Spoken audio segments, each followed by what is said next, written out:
तो जब जावास्क्रिप्ट के अंदर हम बात करते हैं कि जावास्क्रिप्ट सिंक्रोनस है या सिंक्रोनस, तो बहुत सारे लोग, अब जब गूगल पे सर्च करोगे तो बहुत सारे लोग बोलते हैं कि सिंक्रोनस है, बहुत सारे लोग बोलते हैं असिंक्रोनस है।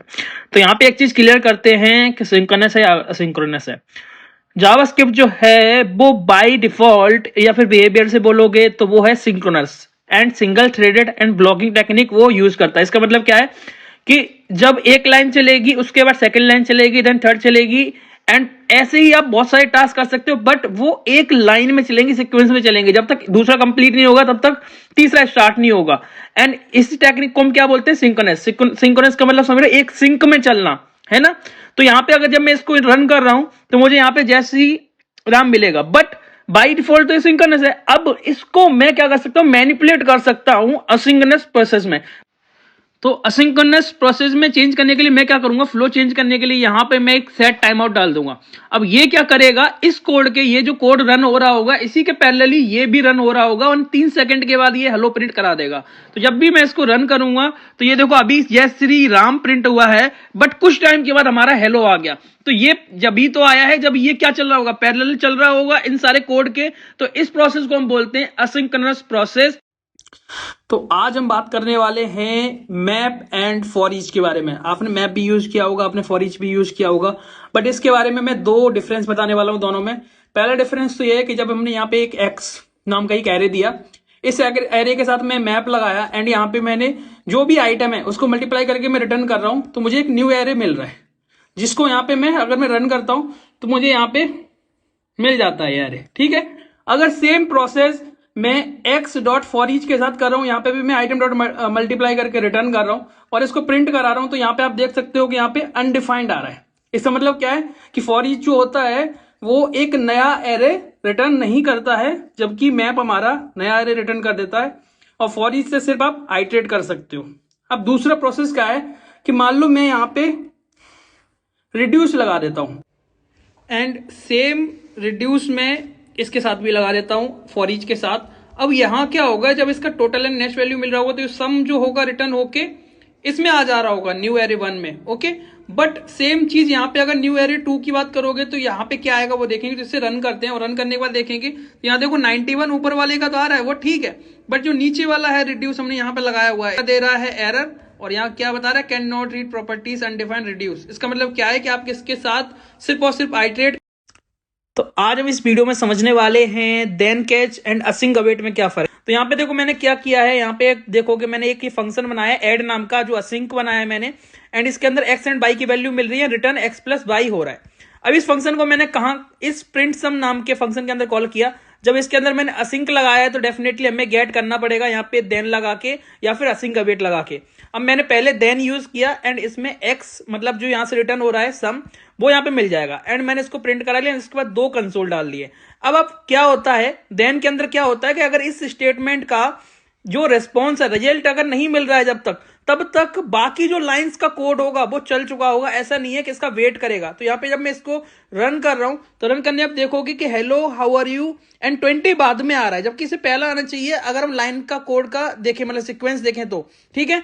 और यही चीज अगर मैं काम करता हूं असिंक अवेट के साथ, क्या किया है? असिंक लगा लिया और अवेट लगा के एड में 10 एंड 10 पास कर रहे हैं एंड एक्स में जो वैल्यू आएगी वो हम यहाँ पे दिखाएंगे ना। उसके बाद 2 कंसोल लगा रखे हैं। तो जब इसे हम रन करेंगे तो आप देखोगे कि यहां पे 20 पहले आएगा and hello how are you बाद में आ रहा। क्यों? क्योंकि यहां पे इस एक्स में जो वैल्यू आ रही है उसका वेट करना पड़ेगा बाकी लाइंस ऑफ कोड को, जब तक नहीं चलेंगी जब तक इसमें कोई रेस्पॉन्स नहीं मिलता। तो आज हम बात करेंगे प्रोमिसेस के बारे में। जावास्क्रिप्ट के अंदर प्रोमिसेस बहुत इंपॉर्टेंट है। अब प्रोमिस का मतलब क्या होता है कि एक मतलब आउटपुट का प्रॉमिस करना, 12 देना, चाहे वो सक्सेस के केस में हो या फिर रिजेक्शन हो, कोई भी दिक्कत नहीं है, बट आउटपुट आना चाहिए।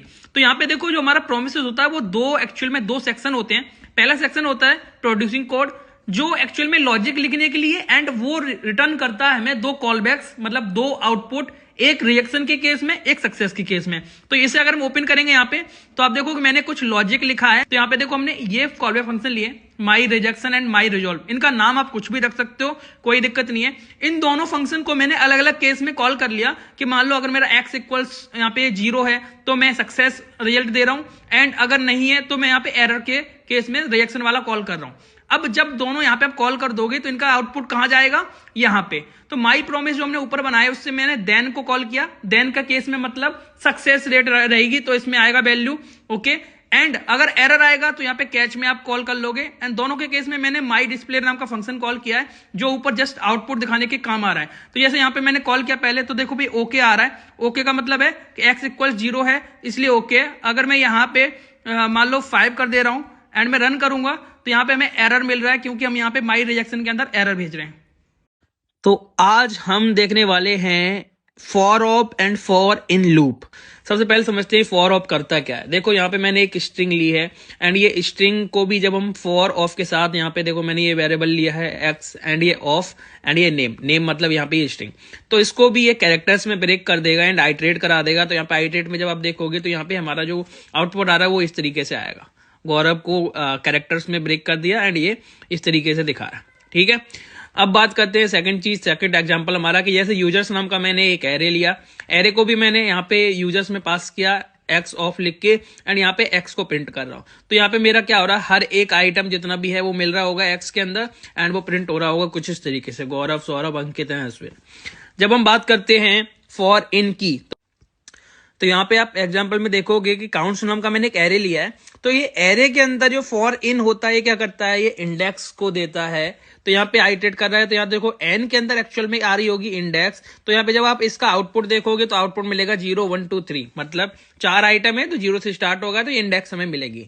बट अगर यही चीज फॉर इन आप ऑब्जेक्ट के साथ लगाओगे, नॉर्मल ऑब्जेक्ट के साथ, तो यहाँ देखो मैंने यूजर नाम का एक ऑब्जेक्ट बनाया हुआ है जिसमें की के नाम है नेम एंड ईमेल। ऑब्जेक्ट के केस में यहाँ पे एक्स के अंदर आ रही होंगी इनके कीज के नेम, मतलब नेम एंड ईमेल। तो आउटपुट में आप देखोगे यहाँ पे नेम एंड ईमेल आ रहा है। तो आज हम बात करने वाले हैं कॉलबैक के बारे में। लाइक कॉलबैक फंक्शन क्या होता है, तो देखो जब भी कोई एक फंक्शन, जैसे मान लो मैंने यहाँ पे शो रिजल्ट्स नाम का एक फंक्शन बनाया है, इसके अंदर मैंने कंसोल लगाया है और इस फंक्शन को मैं पास कर दूं दूसरे फंक्शन के अंदर एज ए आर्ग्यूमेंट। तो यहाँ पे दूसरा फंक्शन क्या है, ऐड नंबर्स। अगर ऐड नंबर्स के अंदर मैं एज ए आर्ग्यूमेंट ये शो रिजल्ट्स पास कर रहा हूं यहाँ पे कॉल करते टाइम पे, जब इसे कॉल कर रहा हूं तो इस फंक्शन को, शो रिजल्ट्स वाले फंक्शन को हम क्या बोलेंगे, कॉलबैक फंक्शन। तो ऐसे आप बहुत बार ऐसी चीज करोगे बट अगर आपको पता नहीं होता कि इसे क्या कहते हैं तो इसे बोलते हैं कॉलबैक फंक्शन।